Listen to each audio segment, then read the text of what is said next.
ఏంటి వినిపిస్తుందా?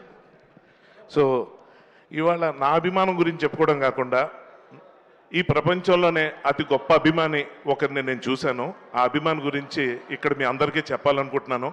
సాక్షాత్ చిరంజీవి గారికి కూడా ఆ అభిమాని గురించి పరిచయం చేద్దాం అన్నదే ఈ అవకాశాన్ని నేను వాడుకోవాలని చూస్తున్నాను.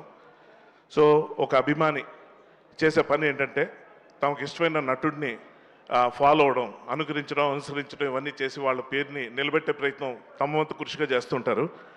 అలాగా నేను చూసిన ఒక అత్యద్భుత అభిమాని, అతన్ని గురించి ఇప్పుడు అంటే నన్ను మించిన అభిమానం లేదని అందరూ అనుకుంటారు, అలా నేను అనుకునేవాడిని.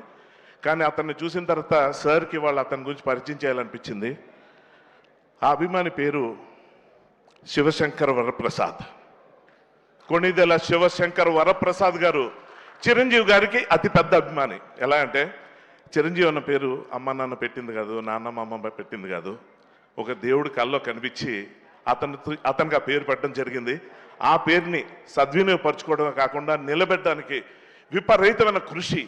అది ఎంత కృషి అంటే దశాబ్దాల పాటు అసలు ఒళ్ళు దాచుకోకుండా శ్రమని మర్చిపోయి విపరీతంగా అతను కష్టపడి ఆ పేరును నిలబెట్టడానికి, గెలిపించడానికి పడిన తపనకి అసలు హ్యాట్స్ ఆఫ్ సార్.